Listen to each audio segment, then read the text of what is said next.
بعض جگہوں پہ بعض لوگ بڑے تیز ہوتے ہیں، یعنی ان سے آپ کی ملاقات ہوتی ہے تو بندے کو محسوس ہوتا ہے کہ یار اسے تو پہلے ساری باتوں کا پتہ ہے، اور کئی دفعہ ان سے ملنے کے بعد احساس ہوتا ہے کہ یار اس سے تو تھوڑا سیکھ ہی لیتے تو بہتر تھا، یہ تو بات بڑی آگے نکل گئی۔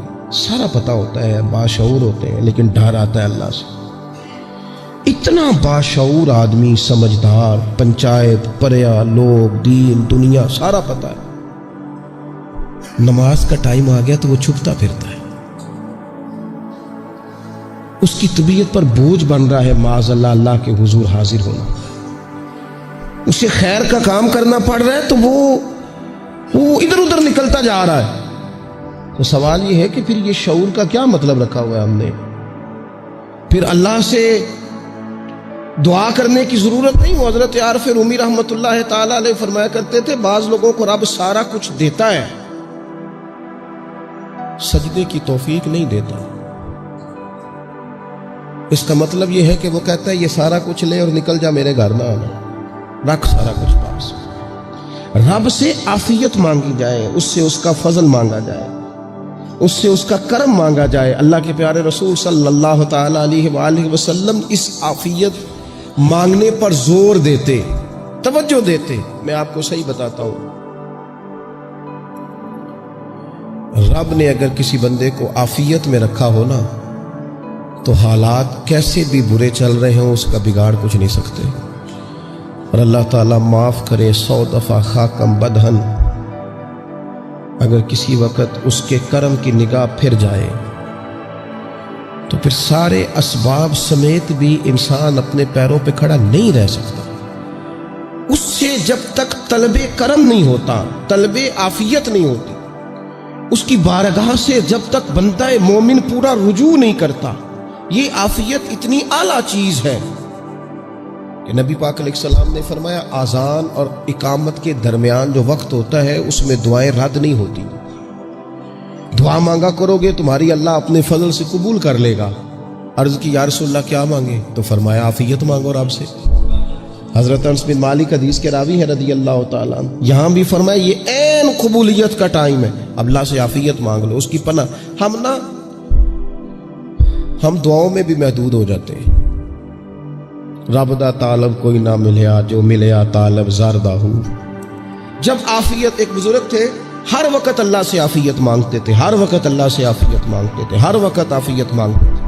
لوگوں نے پوچھا، لوگ ان کو صالح جانتے تھے، نیک سمجھتے تھے کہ حضور آپ اور کوئی دعا مانگتے نہیں، عافیت ہی مانگتے ہیں۔ فرمانے لگے میں مانگا کرتا تھا شروع میں، بعد میں خیال آیا اور بھی دعائیں مانگا کرتا تھا، یہ احساس بعد میں نصیب ہوا۔ فرماتے میں مزدوری کرتا تھا، مال برداری کرتا تھا، ایک جگہ پہ ڈیوٹی کر رہا تھا تو تھک گیا، اور وہ جو کام لینے والے لوگ تھے ان کے رویہ بھی بڑا ترش تھا، تکلیف ہوئی۔ تو میں نے اپنے مالک کی بارگاہ میں عرض کی مالک اگر 2 روٹی بغیر مجھے مشقت کے مل جائے دن میں تو تیری بارگاہ تو بڑی کریم ہے۔ کہتے ہو میں نے یہ دعا مانگ لی، ذرا میں تھوڑا آگے بڑھا تو 2 بندے آپس میں لڑ رہے تھے، میں ان کی صلح کرانے کے لیے، انہیں بچانے کے لیے آگے بڑھا تو میں جس کو چھڑا رہا تھا دوسرے نے میرے اوپر ضرب لگا دی، میرا بھی سر پھٹ گیا۔ تھوڑی دیر کے بعد وہاں پولیس آ گئی، وہ تینوں کو لڑنے والا سمجھ کے اٹھا کے لے گئے، مجھے جیل ہو گئی۔ 2 روٹیاں بغیر مشقت کے روز ملنی شروع ہو گئی۔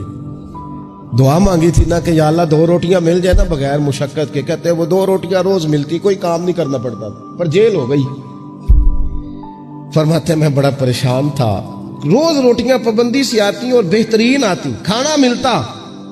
پھر کچھ عرصے کے بعد میں نے سوچا کہ یار یہ دعا تو قبول ہو گئی نا تیری، اب تو اگر اس پر کوئی الگ بات کرے گا تو وہ تو غلط کرے گا۔ کہتے پھر خود ہی میرے دل میں اللہ نے بات ڈالی اور میں نے عرض کی مالک 2 روٹیاں نہیں، مجھے تو عافیت چاہیے، مجھے تو عافیت دے، میرے اوپر تو کرم فرما، تو نظر رحمت کر، جے ایک قطرہ بخشے مینوں، جے ایک قطرہ بخشے مینوں تے کام بن جاندا ہی میرا، مہربانی کر عافیت عطا کر۔ فرماتے پھر خدا نے کرم کیا، کہاں سے اسباب بنے میرے جیل سے چھوٹنے کے، کون کون میرے ضمانتی بنے اللہ ہی جانتا ہے۔ فرماتے ہیں دروازے بھی کھل گئے، رزق بھی ملتا ہے، صحت بھی میسر ہے، سجدہ بھی کر لیتا ہوں، سویرے تلاوت بھی کرتا ہوں، شام کو مدینے والے کی بارگاہ میں رج کے درود و سلام بھی عرض کرتا ہوں۔ میں ممکن ہوتا ہے تو کسی غریب کی داد رسی بھی کرتا ہوں. اب سمجھ آئی ہے. ربنا آتنا فی الدنیا حسنۃ وفی الآخرۃ حسنۃ وقنا عذاب النار. اب سمجھ آئی ہے رب سے جب بھی مانگنا ہے عافیت ہی مانگنی ہے, اس سے کرم مانگ. ہم نے محدود دعائیں رکھی ہوئی ہیں, محدود. وہ جی فلانا کام میرا ہو جائے تو بھئی وہ ایک ہو گیا, اس کے بعد پھر نئی ٹینشن بن جائے گی. نہیں, میں جی بچوں کی شادی کر لوں جی پھر میں فارغ ہوں. آپ شادی کر کے دیکھیں, لاگو پتہ جائے گا کیسے فارغ ہوتے ہیں. آپ یہاں رکتے کیوں ہیں؟ آپ خدا سے عافیت کیوں نہیں طلب کرتے؟ اس کی بارگاہ سے وہ کیوں نہیں مانگتے کہ جو ایک قطرہ ملے تو دنیا اور آخرت کے سارے کام ہو جائے؟ اس سے اس کی رحمت کا سوال کرے, اس سے اس کے کرم کا سوال کرے. اللہ کی بارگاہ میں بھی حاضر ہونا اور جچی تلی اور جناب ناپ تول کر اور محدود چیزوں کا سوال کرنا. مالک سے مانگے, اور وہ جب دیتا ہے تو دیتا بھی بے حساب ہی ہے. وہ جب عطا کرتا ہے تو کرم کے دروازے کھول کے عطا کرتا ہے, ورنہ تو ایک الجھن سے انسان نکلتا ہے دوسری میں الجھ جاتا ہے. ایک گتھی کو سلجھاتا ہے. پھر اقبال رو پڑے تھے, کہنے لگے میں عقل کی گتھیاں سلجھا چکا ہوں, یا رب مجھے صاحب جنوں کر دے. اللہ یہ بڑا میں نے ہیر پھیر دیکھ لیا, مجھے دیوانہ بنا. اب مجھے جنون ہو, اب میں کسی کے لیے رویا کروں, اب میں کسی کی یاد میں تڑپا کروں, اب میں رات کسی کے لیے میری آنکھیں بیدار رہیں. یہ بڑی ہو گئی دنیا داری. عقل کی گتھی حالانکہ نہیں سلجھتی, پر اقبال کہتے ہیں عقل کی گتھیاں سلجھا چکا ہوں, یا رب مجھے صاحب جنوں کر دے. اور پھر کہنے لگے بجھی عشق کی آگ اندھیر ہے, اب یہ مسلمان نہیں یہ خاک کا ڈھیر ہے. تو مٹی بن کے رہ گیا کیا؟ کہاں اپنی ساری توجہات کا قبلہ کس چیز کو؟ میرے عزیزوں, اللہ سے عافیت. نبی پاک علیہ الصلوۃ والسلام نے ایک شخص سے پوچھا کیا دعا مانگ رہے ہو؟ تو اس نے کہا یا رسول اللہ میں اللہ کی بارگاہ میں صبر کا سوال کر رہا ہوں. تو حضور فرمانے لگے صبر تو مصیبت پر ہوتا ہے. یا رسول اللہ پھر کیا مانگوں؟ آپ ان جملوں اور لفظوں کی گہرائی کو سمجھیں. صبر کے لیے تو پہلے مصیبت آئے گی, پھر صبر آئے گا. تو یا رسول اللہ کیا مانگوں؟ فرمایا تو رب سے عافیت مانگ. مانا کیا ہے؟ مصیبت آئے کیوں؟ اللہ تجھے اپنی حفاظت کے حصار میں لے لے. وہ وقت ہی کیوں آئے کہ جب تیری طبیعت الجھ جائے, جب تو پریشان ہو جائے, جب تو تو اللہ سے عافیت مانگنا. جب تو عافیت مانگے گا تو اگر کبھی مشکل آئے گی بھی نا تو خدا پھر اپنے فضل سے مشکل سے نکلنے میں رستہ بھی بڑی جلدی عطا فرمائے گا اور تیرے اوپر فضل فرمائے گا. اگر عافیت. ہارون رشید نا اپنے محل کی چھت پہ ٹہل رہا تھا سب سے اوپر والے چوارے پر, نیچے سے حضرت بہلول دانا گزر رہے تھے, اوپر اس کے ساتھ سپاہی بھی تھے, گن مین بھی تھے. اس نے کہا یہ بابا تو ذرا اوپر اٹھاؤ. انہوں نے ایک ڈولی, ایک ٹوکری سمجھ لیں, اس کو رسیاں باندھ کے نیچے پھینکا.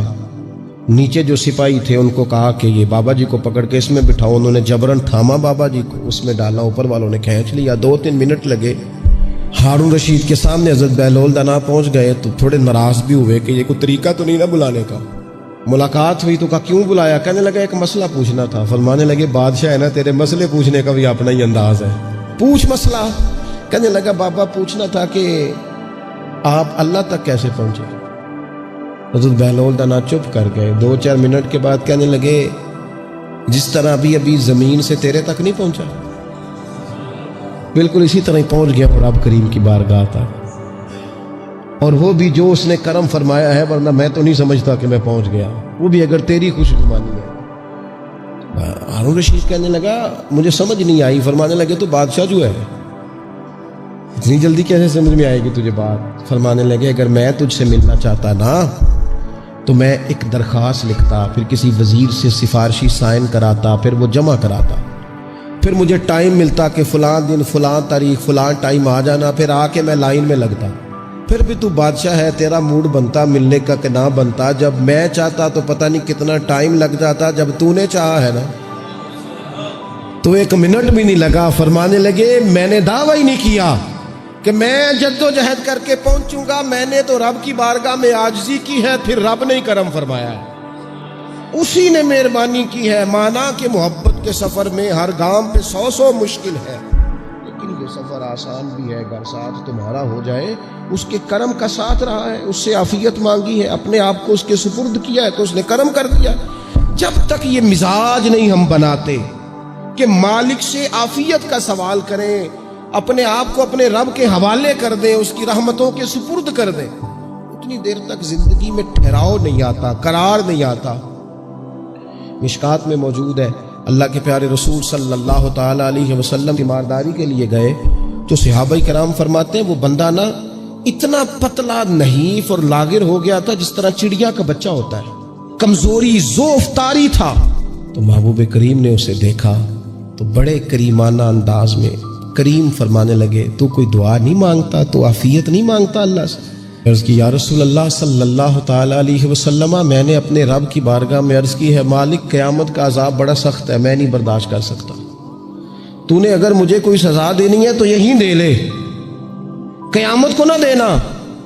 کہتے ہیں محبوب فرمانے لگے سبحان اللہ، او خدا کے بندے تو رب کی سزا دنیا میں بھی نہیں سہ سکتا، اللہ سے یہ بھی سوال نہ کر، تو رب سے کہہ ربنا آتنا فی الدنیا حسنۃ وفی الآخرۃ حسنۃ وقنا عذاب النار، تو رب سے دنیا میں بھی حسنہ مانگ، بھلائی مانگ، تو آخرت کے لیے بھی بھلائی مانگ، تو اس سے عافیت کا سوال کر، تو نے یہ سوال کیوں کیا؟ عرض کی یا رسول اللہ کرم ہو گیا ہے، مجھے سمجھ آ گئی، اب میں اسی طرح ہی کروں گا۔ عزیز دوستو، ہم کہاں سہ سکتے ہیں؟ ہم دنیا میں رب کی سزا ہم نہیں سہ سکتے، ہم کمزور ہیں، تو گرمی نہیں سہ سکتے، شدید سردی نہیں سہ سکتے، شدت کی بھوک لوگ نہیں سہ سکتے، کوئی آزمائش نہیں سہ سکتے۔ وہ جو لوگ بعض اوقات کہہ دیتے ہیں نا جی فلاں چیز ہمارے اعمال کا نتیجہ ہے، تو میں کیا کرتا ہوں نہ کو یار، ہم تو یہ بھی نہیں سہ سکتے، ہم کہاں برداشت کر سکتے ہیں، ہمیں تو وہ معاف ہی فرمائے، ہم حساب والے ہے ہی نہیں، ہم تو صرف معافی والے ہیں۔ ہم سے نہ حساب پوچھے، اس نے حساب پوچھا تو پھر تو بڑی مشکل ہو جائے گی، اگر اس نے حساب پوچھا تو بڑی رسوائی ہو جائے گی، اگر حساب پوچھا تو مشکلات سامنے دکھائی دینے لگ جائیں گی۔ ہم سے تو وہ درگزر والا معاملہ کرے، ہم سے تو وہ کہے جا میں نے محبوب کے صدقے تجھے معاف کیا، جا تیرے لیے رحمت اور بخشش والا فیصلہ